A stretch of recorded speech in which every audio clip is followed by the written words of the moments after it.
Well, hello and welcome everybody to this webinar by Entelechy Academy. We're going to be talking about delivering behaviour standards today, and my name is Amy and I am the Chief Operating Officer here at Entelechy and your host today. In this 1-hour webinar, we're going to introduce the thinking behind character-based development and how it aligns with apprenticeship standards and the Ofsted Education Inspection Framework. We'll also take you on a journey through exactly how it works and the impact it can make in the workplace. Just a little bit of housekeeping to begin with. We will be going through the webinar and we're doing a Q&A at the end. So at the bottom of your screen on Zoom, you will see a Q&A button. So any questions you have, you can put them in there and we'll address them at the end. If there are any technical issues or any other things, please just put them in the chat option, the chat box at the bottom. So we've done a lot of research over the last year or so, and today we're going to be sharing some of those findings as well. So the new educational framework from Ofsted focuses on the delivery model by training providers. There has also been an emphasis placed on behaviours, attitudes, and personal development. So an outstanding delivery model for behaviours and attitudes is now essential for an overall judgment from Ofsted. We've listened to the research and we've listened to you, and we acknowledge how difficult it is to marry the technical requirements of an apprenticeship with these demands for work readiness in your learners. So today we'll show you how we've met them with the Entelechy system as a solution. So here we have some of the team. First up today is Stuart Hales. He's our head of apprenticeships. He has over 20 years as a commercial education specialist in the apprenticeship and education market, and he's worked with the likes of Pearson, LCCI, and YMCA. Next up, we have David Carter, who is our founder and CEO. He's had a diverse career in international finance, followed by a number of successful entrepreneurial ventures, and has spent over 20 years as the world's leading CEO mentor. And then we have Rachel, our head of learning, who has over 20 years experience in education as a senior teacher and as a chief examiner for Pearson's. So Stuart will be looking at character and apprenticeships, and we'll be highlighting the link between the two and how it will benefit and improve your workflow, productivity, and results. David will then look at what is character, and he will take you through a story called the 6-Minute Conundrum. And then Rachel will talk us through what is Entelechy, how does it work, and she'll take us through an exploratory journey of our learning journey. And the point there being also how we can engage both line managers, tutors, and learners, and getting buy-in at all levels. And then we'll move into the Q&A. So Stuart, over to you. Thank you very much for the introduction, Amy. Right, my task is to talk about why it is vital to develop characters and behaviours within your apprenticeship programme, how it can improve chances of getting a better Ofsted judgment, and how can Entelechy facilitate this. I think first, let's talk a bit about context. We all know that the apprenticeship standards are very different from the frameworks they replaced, being created with the employer-led trailblazer groups. This has led to the inclusion of the behavioural and the off-the-job components, and for many, these new components were treated as a low priority, focusing instead on the development of technical skills and achieving qualifications, where inevitably they felt more comfortable. I think due perhaps to the nebulous nature and indeed the lack of suitable resources. However, continued employer dissatisfaction has led to increased pressure to get this component right. Evidence through surveys like CBI, Pearson 2009 Skills Survey, and indeed even the McDonald's survey. Employers have recognised that character and behaviours are the key factors behind successful apprentices, and indeed employees, and so view their investment in OTJ as potentially a wasted opportunity. Now, this in turn has influenced Ofsted to reflect this pressure, revisiting their inspection framework. Now, between Rachel and I, and this is mainly Rachel, because I've only been through one, we've gone through 6 Ofsted inspections, and we have the scars to prove it. It can be exceptionally stressful. Now, as you're aware, the new inspection framework changed with behaviours and attitudes and personal development being separated out and now being 50% of the judgment. Alongside this, the quality of education has had its focus changed. Looking at the 3 I's, that is intent, implementation and impact, we can see that there has been a shift away from focusing on the teaching of qualifications to preparing the learner to succeed and achieve in their personal goals. Less judgment of results, more judgment of impact. As Amanda Spillman, the chief examiner, states, key to getting a good grade is putting the learner at the center of everything. So what does this mean specifically? Well, within intent, this means assessing what skills and behaviors the learner brings with them, where the learner wants to go, and recognizing what skills and importantly behaviors they need to get there. In the context of Entelechy, this means for the first time there is a way to assess, plan, and deliver a learning journey for behaviors that is not only covering the standards, but matches the individual's need. Within implementation, this looks at building independent learners with social capital, building the characters needed for success. Importantly, Entelechy develops and tracks learners' ability to learn independently, allowing apprentices to take control and providers to use tutor resources more efficiently, where they're most needed. With an impact, well, now you need to evidence how the development of apprentice behaviours has impacted the learner and importantly their employer.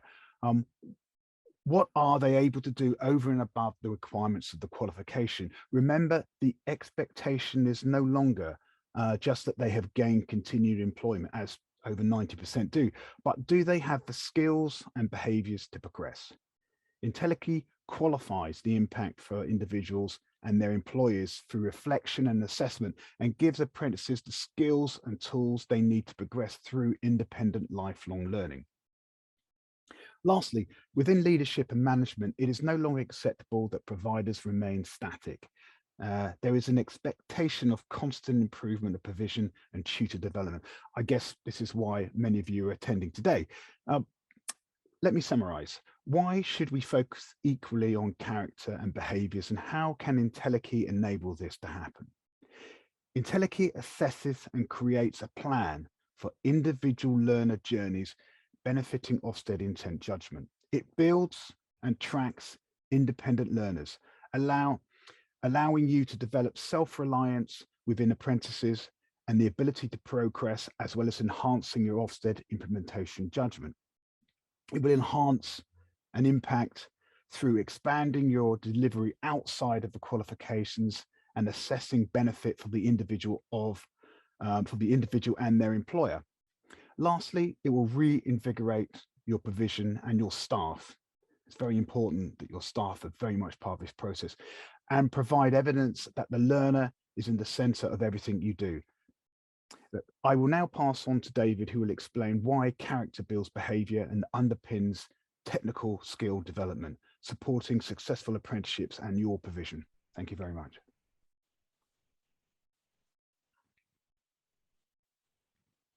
Hello, and thank you, Stuart, and great to be chatting with you all.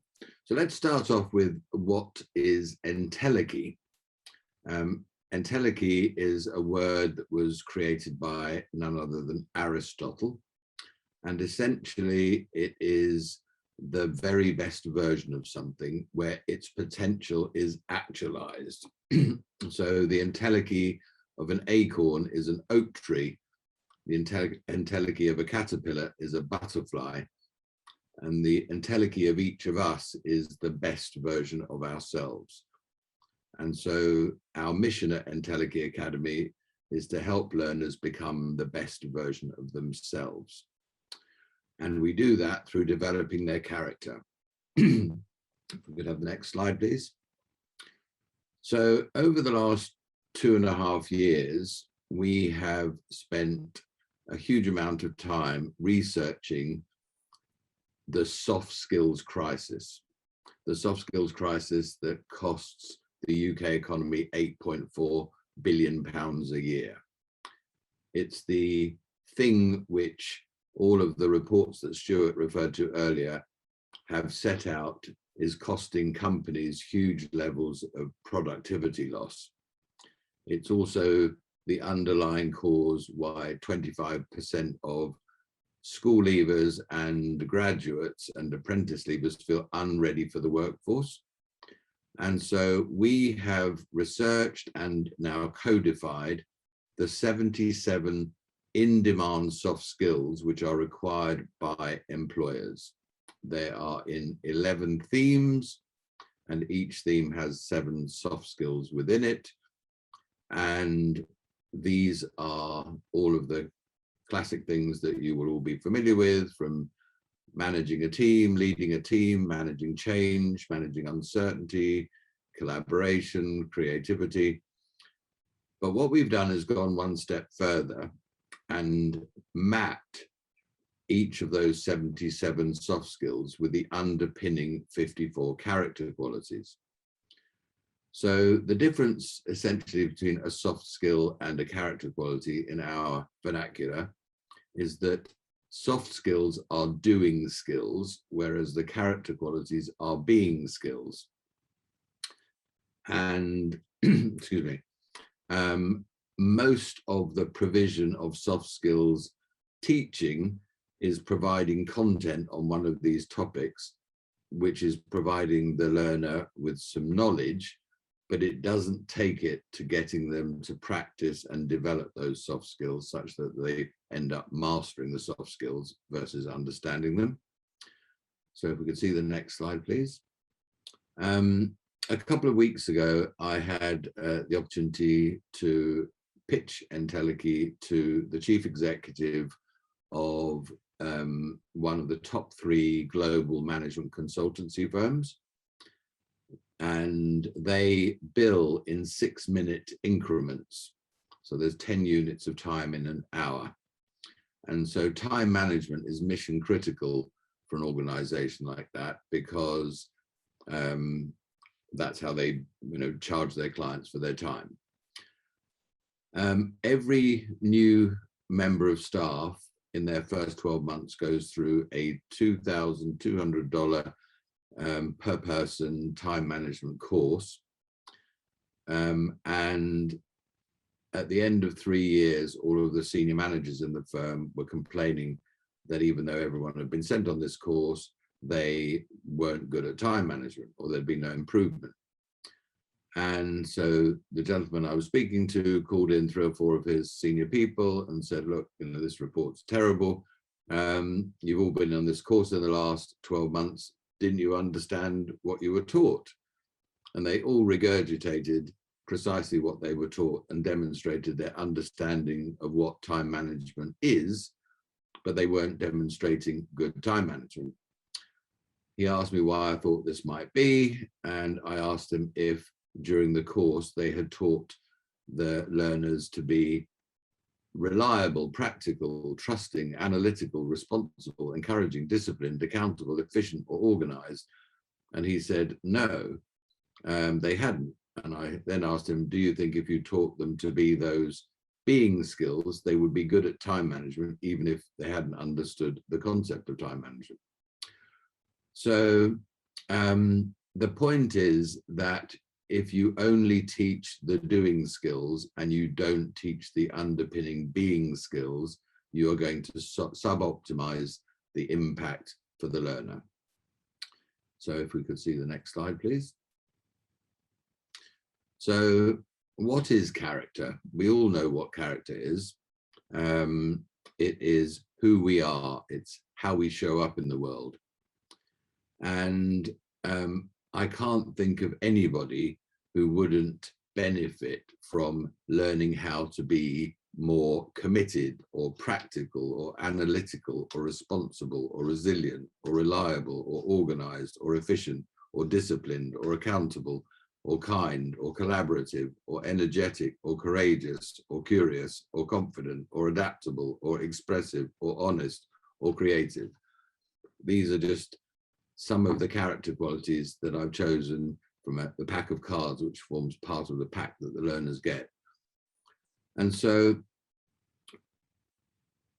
if you think about when you recruit someone, typically you're given a CV, which sets out what they've done, where they worked, what their role was, how long they were there for. And so that gives you an idea of the skills and experience that they might be bringing to your organization. But what it doesn't tell you is who they are. That's what you use an interview for. One of our product features is called Signature, where over time, as the learners develop these individual character qualities and are assessed as having improved notably in that character quality, and they earn a badge, over time they can populate Signature, which is like a trophy cabinet of the badges they've earned. So they can now not only say, this is what I've done, but this is who I am.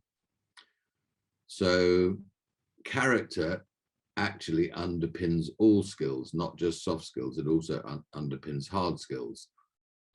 So by teaching the underpinning character qualities, we will ensure that the soft skills and hard skills are optimized in their learning. And I think most importantly, over the last year in user testing, 86% of the young people that we have put through a user testing module, their number one question is, why weren't we taught this at school? It seems so obvious to them that learning how to be these skills would enhance their life and their career in all aspects. So that's what we do. We work with our learners who select their initial character quality to work on. There's a learning journey, which Rachel will explain to you in a second. They then end up getting a badge in that character quality, and then they go back and choose another one. So over a period of time, they can develop the character qualities that will help them optimize their soft skills and hard skills development. So thank you very much. And now I'm going to pass over to Rachel, who's going to walk you through the product and the learning journey. Thank you very much. Thanks, David. I really appreciate the introduction, and thank you for coming to hear about what we're doing. I have the task of telling you how we're doing it, getting into the nitty-gritty. So moving away from all of that theory, which is what our vision and our goal and where what we wanted to achieve, and into what we actually have done and what we are going to deliver for you. And when we were putting all our plans together, we had two distinct ideas in mind that we wanted to solve. I'm an educationalist at heart. I've worked in schools and colleges pretty much all my life. So therefore I know there are dual pressures. One, we want what's best for the learner. We want the right learning pedagogy in place so that they get out of it exactly what they need to be successful for the rest of their lives. But we're also under pressure, and we're under pressure from lots of changing initiatives, lots of external judgments, lots of requirements for evidence and proof that we're spending this money sensibly. So what we also need in place is the structure that supports a training provider and supports the tutor in the delivery of this as well. So both of those dual aims were in our mind when we designed what I'm about to present to you. So let's take the learner first. Let's put them at the heart of what we're doing. So our learning journey actually is actually not too different to any learning journey that you'll ever hear about, because learning is essentially a three-step process. First of all, you do a diagnostic. You answer the fundamental question: where am I now? Where is my learner now? Where do I want to go? Where does my learner want to be in the future? And the point of the learning is to close that gap. So we do that at the beginning. That diagnostic also presents an opportunity to recognize prior learning, which I'll get to in a little bit. Step two is our learning journey. And this is where the real depth of our product lives. And I'll talk to you about it in a moment. And that learning journey is based on essentially outstanding practice. What I didn't realise until I worked with Amy and David, both of whom are exceptional coaches and mentors, is that outstanding teacher practice is actually coaching and mentoring. It's actually facilitating the learning, and that it's about handing over that learning to the learner. And that's what we've designed within our learning journey. And I felt quite excited to have that suddenly fall into place, which is a bit scary after 23 years of actually teaching, but it brought clarity for me. And then the final step is assessment. So once you've done your learning journey, have you actually achieved what you set out to achieve?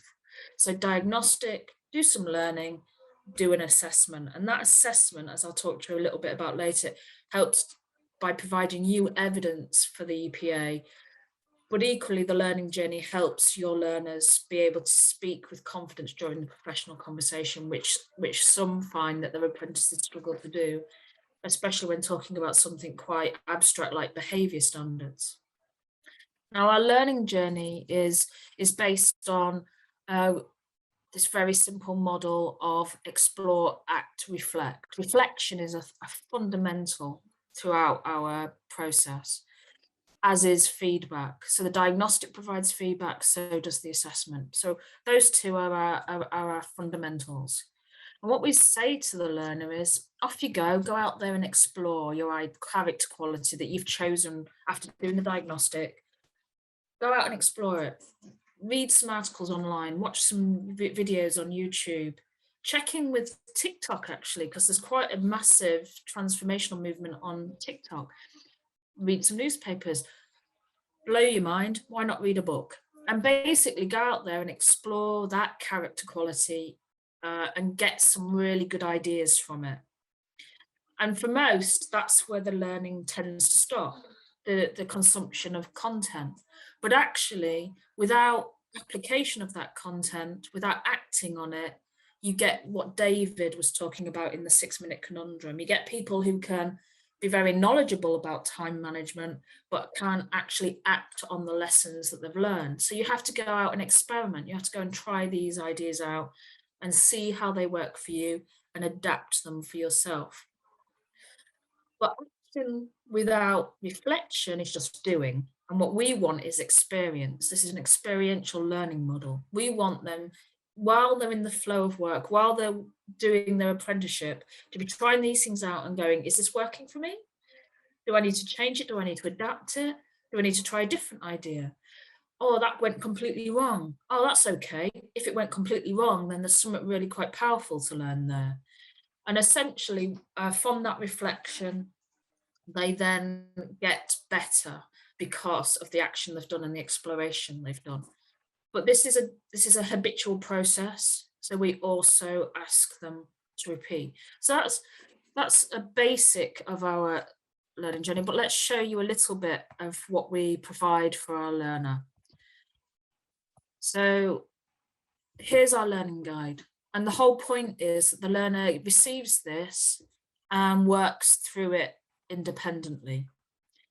We understand there will be need for your tutors to mentor your learners through, and I'll talk to you a little bit about how we support that later. But ultimately, the aim by the end of the process is that your learner will be able to come to this resource, work through that process by themselves, and essentially evidence those behaviour standards independently while becoming lifelong learners.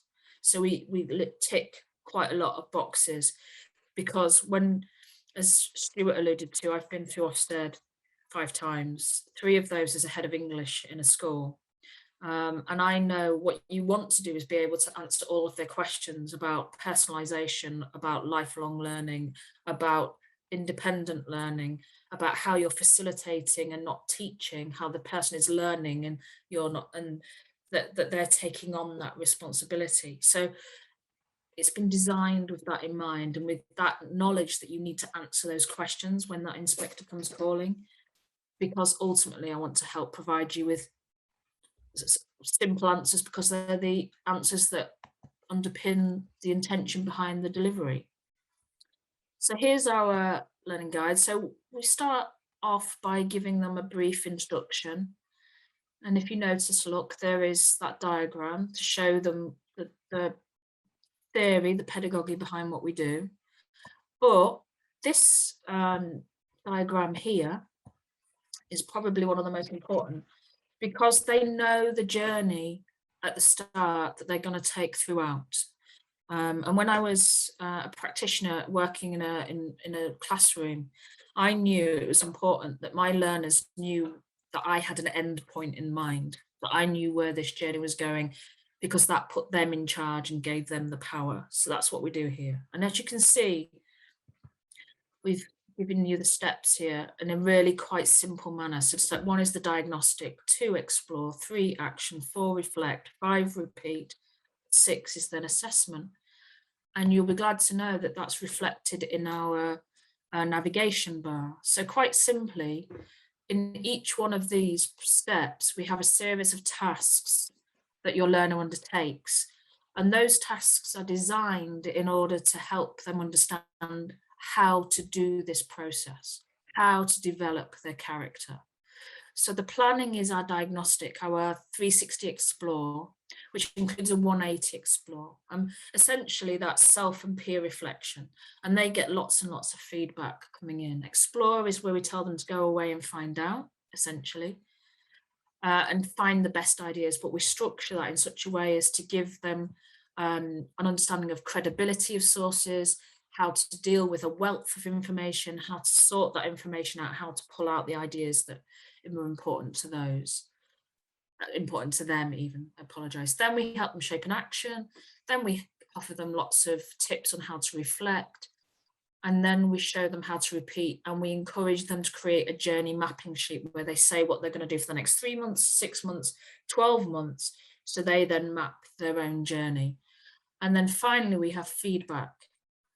And feedback is there both for the learner, accountability, making this a credible topic of study for them in their apprenticeship, because there is an accountability point, an assessment point, but also for you as a training provider, because you need the evidence for the portfolios.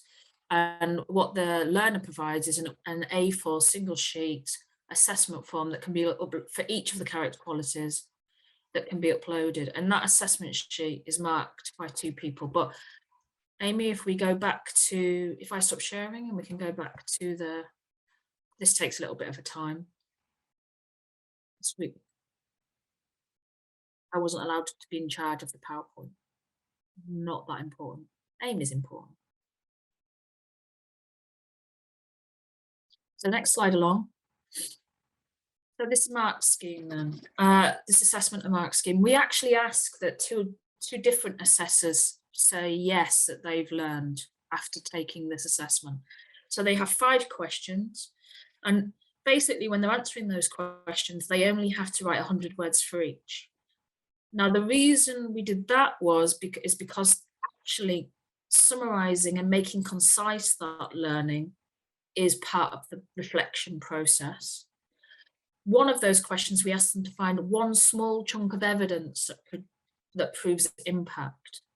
So have they received a text message of someone thanking them for being so organized in the recent project? Did they get an email from their line manager saying, do you know what?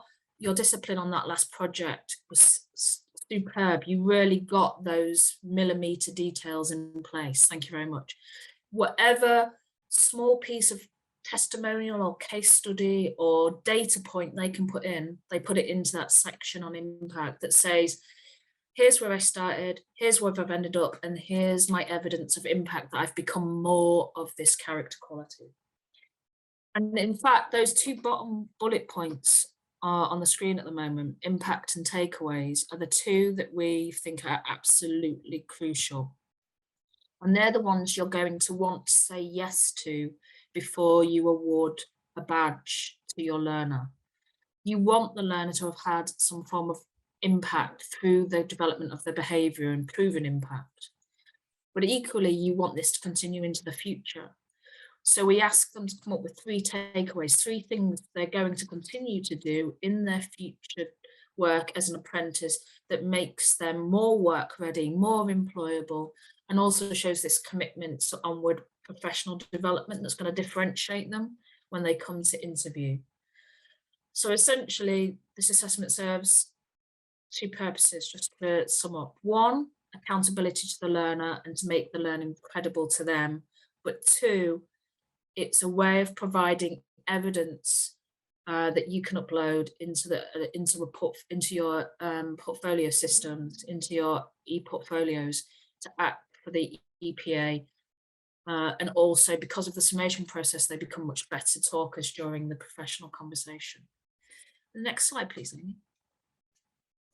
Thank you very much. Now, I talked a little bit at the start of this about this being, we had dual purpose when we were creating this. One, I wanted to create something with the team that was absolutely awesome for the learner. It was personalized pathways. It taught them how to be lifelong learners.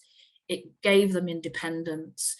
And it meant that by the end of their journey through our product, when they became habitual learners, it was something they could fly with, and we would happily release them because they had got all of these skills in place.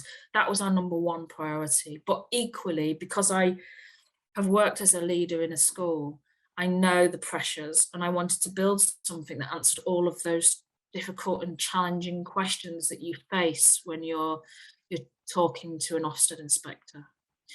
So not only do we offer the learner guide, which the learner works through and could work through completely independently if they were so enabled, but we also provide a tutor's guide. And the reason for that is because we know that at the beginning, the learner will need some mentoring. The learner will need that, that wise arm around the shoulder that guides them into this process. And that tutor guide gives lots of different sessions that you can run with your learner, and you can adapt those sessions to what is appropriate to that learner. In order to help that, we've also produced a tracking dashboard, which it breaks down tracking into three things. First of all, it's time and attainment. Time is an obvious pragmatic one because you have to report on the amount of time your learners are doing in off-the-job training. Attainment is a very simple measure. How many character qualities are they attaining, and how does that map against the behaviour standards? The third one is, I think, the most useful as a practitioner, which is a tracking sheet to track independence. And essentially, we have described 8 behaviours that talk about them as an independent learner. And we suggest you either decide that they're tentatively doing that, they're regularly doing that, or that behaviour is embedded in their practice. If the learner is all the time exhibiting the behaviours of our learning system without your help, then you don't need to deploy your tutors to do one-to-one sessions or one-to-group sessions with them. However, if they're only tentatively showing these skills, then it allows you to use your time well to support those that aren't progressing quite so well towards independence. And that guide gives you all the relevant sessions that you can do, as well as a better practice section at the end. We also offer some packs of cards that David talked about, which in themselves are an excellent coaching tool and are useful as a sort of kinesthetic learning tool in tutor sessions if you meet face-to-face with your learners now. We also offer a whole structure of sheets that provide a scaffold for many of the reflective activities. But most importantly, we offer some training. So we offer 3 training sessions on each to make sure that your tutors understand and are on board with what we're doing. We know they're going to be our ambassadors, so we want them to feel confident and skilled. And I genuinely believe I would be a much better teacher now, having been worked with Amy and David, and I hope to pass a little bit of that on as well during those training sessions.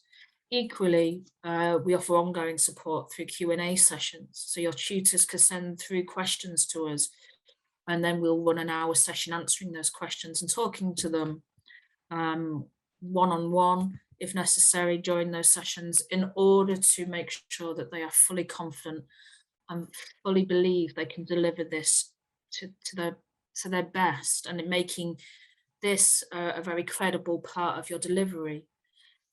That's all from me. I'm going to pass you back to Amy, who's going to field some cute questions and answers now. Well, questions, and then we'll offer answers maybe. Thank you so much, Stuart, David and Rachel. Always love hearing how we're delivering this, and can't wait to have some questions pop in. I can see 2 already. So just if you do have questions, go to the bottom of your screen. You'll see a little Q&A button. Click that and type them in. So first up, we have, if they're just finding random content online, what means it will have any true value? Don't you provide the content? Rachel, would you like to answer that one? I happily take responsibility for this one. Essentially, Gen Y superpower is something called hypercognition, which is just a posh word for the fact that they can key into lots and lots and lots of different sources. It's also their weakness, because they key into all of these different sources, but they don't know how to deal with the wealth of information that's coming their way. So essentially, we wanted to use that superpower and make it even more super. So we made a conscious decision not to add to the noise. We offer hero content, which offers some inspiration, and we offer a soft skills explorer, which helps them understand the connection between soft skills and character qualities, so they can bridge the conceptual gap. But when they come to explore what's important to them, we send them off and go explore how you would learn anyway. Go scan the YouTube, go scan Google, find some relevant advice, because it's all out there. And what we'll take responsibility for doing is showing you how to deal with that information. What does it mean to find a credible source of information? How do you find the ideas that are relevant to you? How do you then take those ideas and shape them so that they are something that you can use in your context? What do you do if you reject that idea? And are you allowed to reject that idea? And it's all of those sorts of concepts that we challenge our learners to undertake, rather than providing them with what we believe are just answers. We ask them to find the answers and we help them shape from that, and the answer that fits them. But just before we move on, just to get this clear, 1, there is content. We provide hero content, inspiration, engagement, and we provide the soft skills explorer that connects soft skills to the character qualities. And we use all of the resources out there in the world and teach our learners how to use those so they can become lifelong learners and use that again into the future. I hope that answers the question. If that's okay. Thank you, Rachel. Amy, could I just chip in an extra little bit? Of course, yeah. Early in 2022, we will also be adding a feature, which is a community forum, where there will be a community forum for each of the 54 character quality topics, where learners can share content that they've found helpful and useful, and the lessons they learned, why they were inspired by it, what happened when they tried it out. And so there will be a growing bunch of content on each character quality that users themselves have found helpful and useful. There is so much research, and I don't know if people on the webinar today have seen the recent film that was launched called Most Likely to Succeed. And if you haven't, it's a must watch. You'll all really enjoy it. As Rachel said, there is so much content out there, and given everybody's different learning styles, their different ages, life stages, and complexity of their roles and responsibilities, it's not possible to have half a dozen simple pieces of content that are relevant for everybody.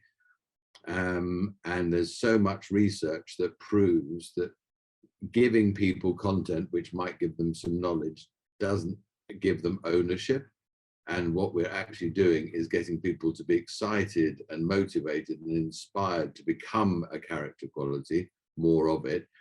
And their engagement is 100-fold if they go off and find the content that exists out there already that resonates with them. So as Rachel said, it's not that there is no content. There will be lots of content in our community forum. There will be hero content and soft skills explorer content. But the key thing that we're doing here is helping each individual find the content that works for them. But it's all out there. Thank you, David. And just to add to that, as they share content themselves in the community forum, we will be requiring them to share, not just posting links, but to share their insights, what they learned, the takeaway they got from it, so that it's useful for the other learners on the platform. So we have another question here. Do you offer a more detailed overview of the theories, but without purchasing the full package? Stuart, would you like to take that one?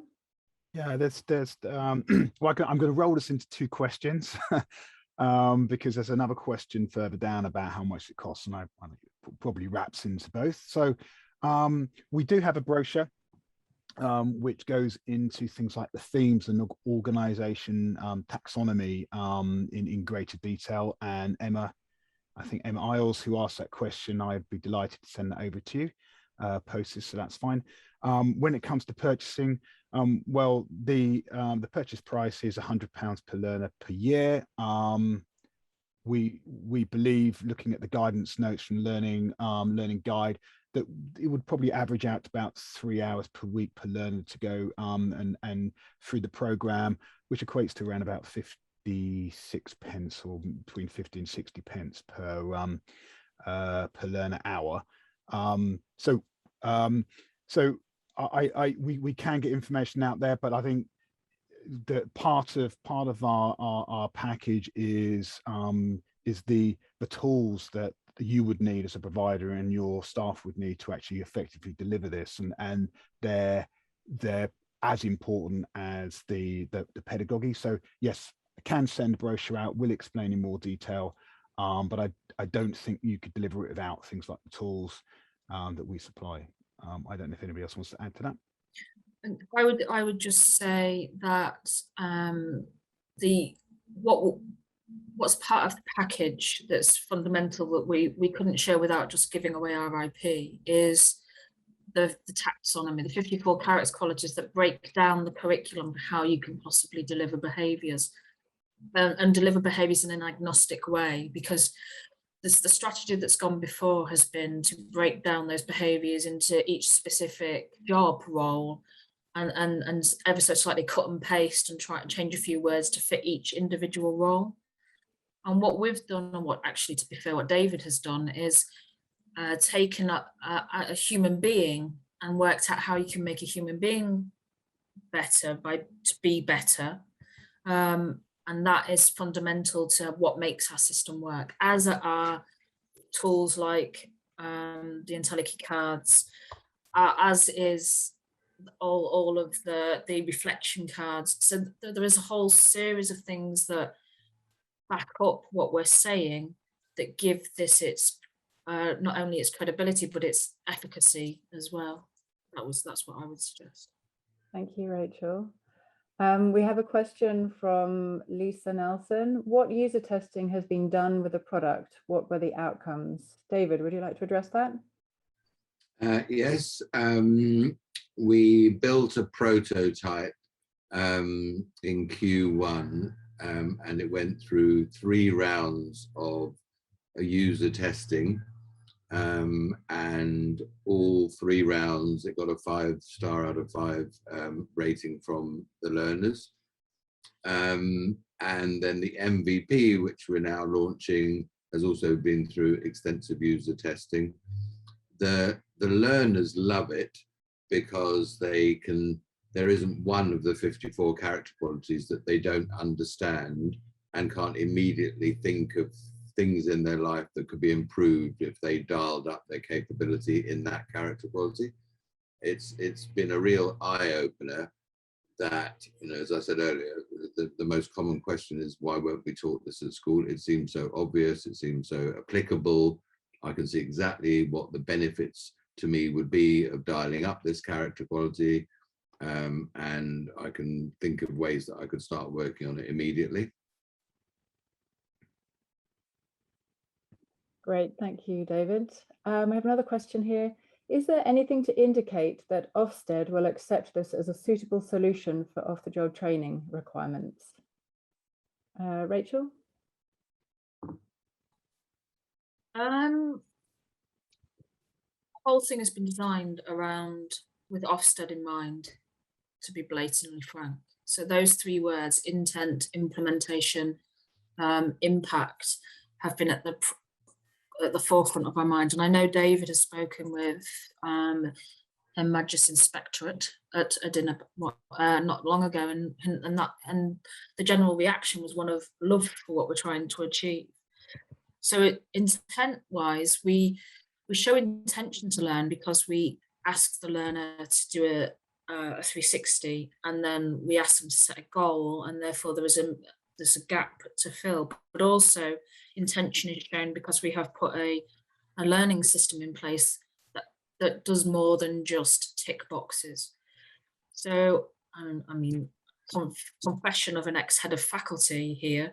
I used to do auditing strategies all of the time, where I used to get the standards and the requirements, and I used to map them up against what we'd already been doing. And if I could in any way vaguely find them, I would tick them off and go, that's right, we're doing them. But that shows no real intent to deliver the product, whereas obviously this system does. Implementation wise, it massively ticks Ofsted's boxes. So you've got that idea of personal pathways through the learning. You have that idea of lifelong learning, but also thankfully they're now being open about their desire to create employees, essentially people who are fit for the workforce and fit for our economy. And that was openly said by the Chief Inspector, that she wanted the qualifications now to work for employers, which is we've always known, but everyone's been a bit too politically correct to say. So everything about what we're doing is about employability, work readiness, and solving that central CBI problem. An impact, that's why the assessment is there. And we're going to get where we have agreement with City and Guilds to go through an assured process, which means when your learners get 6 badges, they can get a certificate that is assured by City and Guilds. Why did we put that in place when it's not really necessary for behaviour standards? 2 reasons. One, it's credibility. We want our work that we're doing, because we believe it's so important, to be highly credible. So therefore we want to be put to the test. City and Guilds love what we're doing, and we had to work hard to get them to understand what we're doing as well. And they absolutely loved it, and taking us through that assured process so we can put that on our certificates. We also did it because we want this to be the differentiator for your apprentices.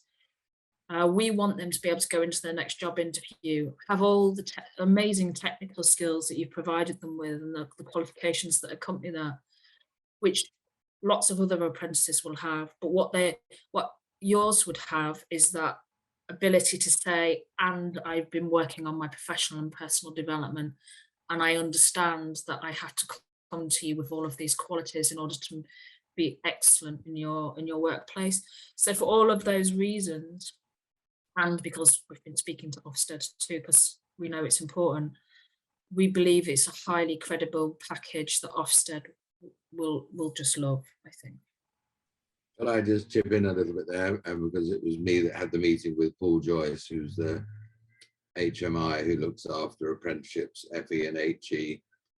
He's asked me to present Entelechy to the 81 inspectors in his team before the end of the year, because they believe that it's the final of the 3 I's, impact, which is the most important.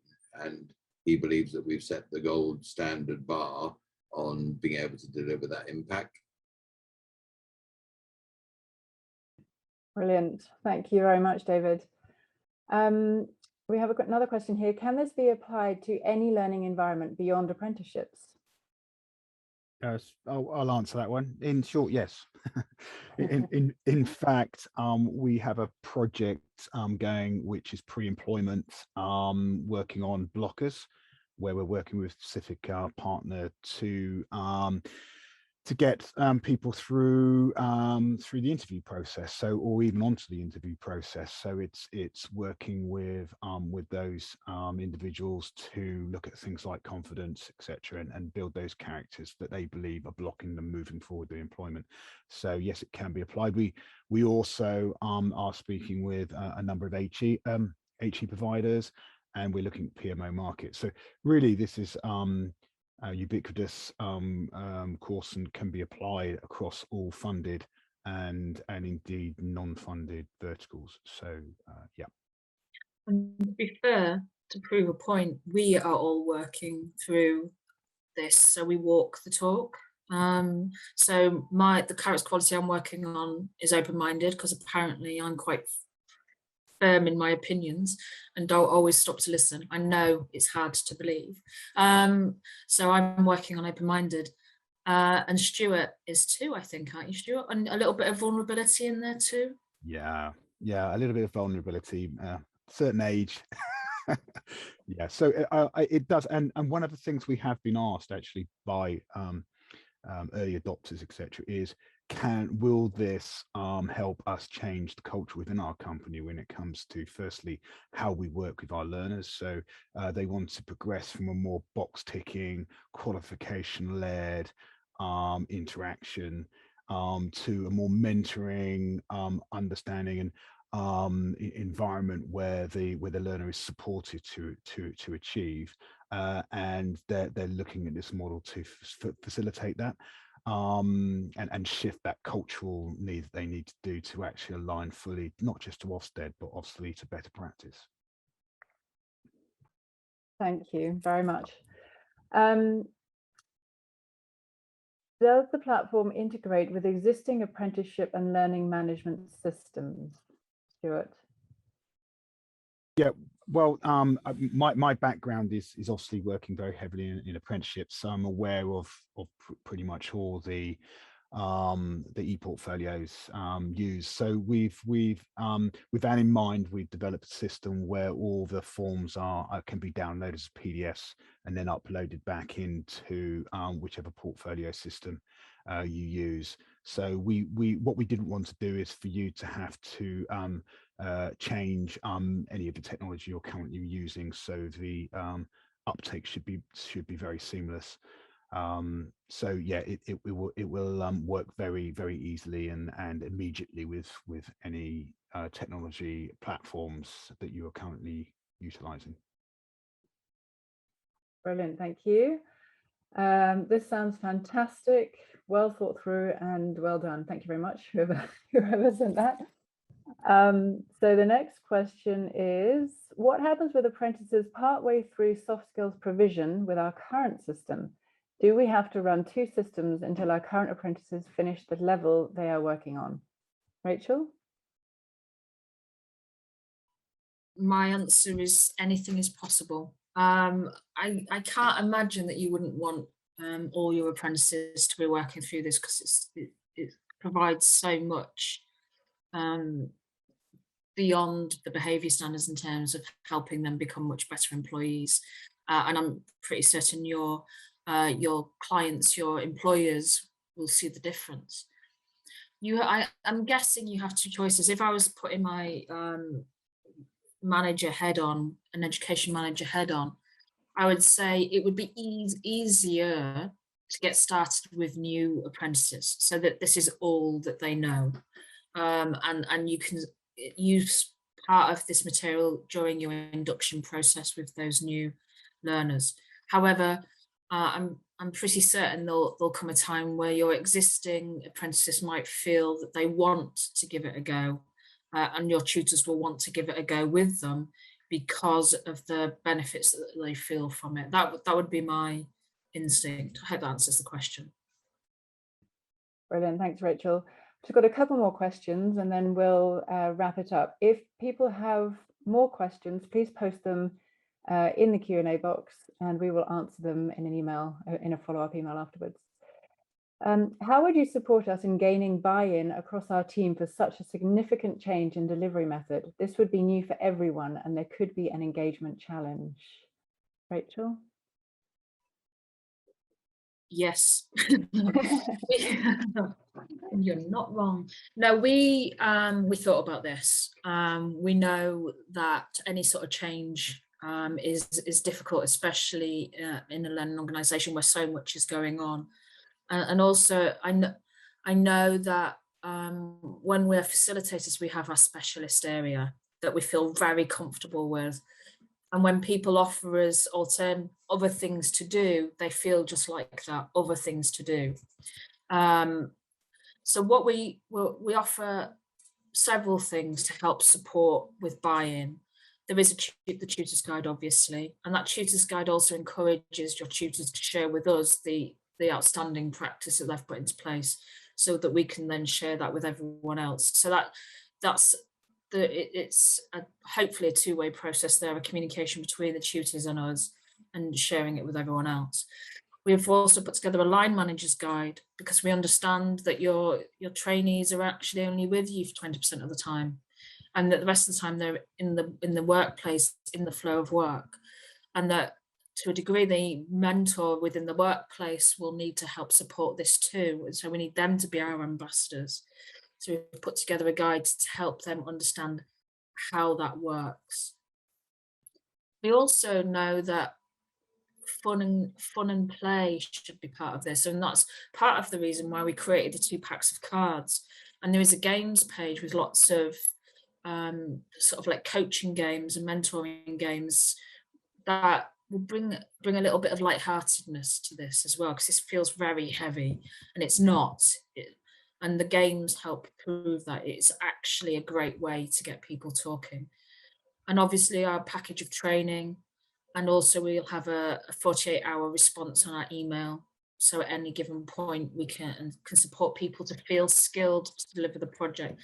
And in my experience, if somebody feels skilled to do it, if they feel that they know what they're doing, they find it much easier to champion it. So we've done everything we can to make it so that your tutors, your line managers, and anyone involved in the process feels that they're better because they're delivering it, essentially. They too get developed along the way.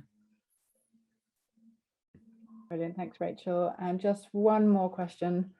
We have an LMS, and I'm intrigued as to how this will integrate with our existing systems and reporting processes. Can you answer within a minute, Rachel?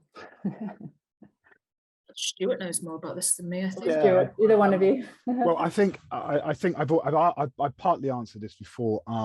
We've had quite a lot of experience with speaking with providers such as Bud to make sure that it's a very simple interface, i.e. we provide evidence that could be uploaded just like you would any other evidence as within your ePortfolio systems. When it comes down to devices, well, actually, because we use an ebook type process, it actually resizes and is perfect for phones. And in fact, I've got it here, I don't know if you can see, and it works really well on the phones. And we've designed, for instance, like some of the tracking where you can fill it out on the phone and actually then download as a PDF. And again, that evidence can be uploaded into an ePortfolio system. So in summarize, yes, we actually have thought very hard about this and create a system that will seamlessly and work with any ePortfolio system you're currently using, from OneFile to Bud, etc. So brilliant. And wrapping up with a minute to go, thank you all very much for attending today. If you have any questions, please do get in touch. There are Stuart's contact details there. You can follow us on these social media channels as well. We're most active on LinkedIn at the moment. So any questions you have, please do get in touch. We will be sending a follow-up email with any further questions that appear. And yes, we look forward to being in touch with you, speaking to more of you, and getting some of you on board. Thank you all very much. It's been an absolute pleasure to deliver this webinar to you today. Thank you.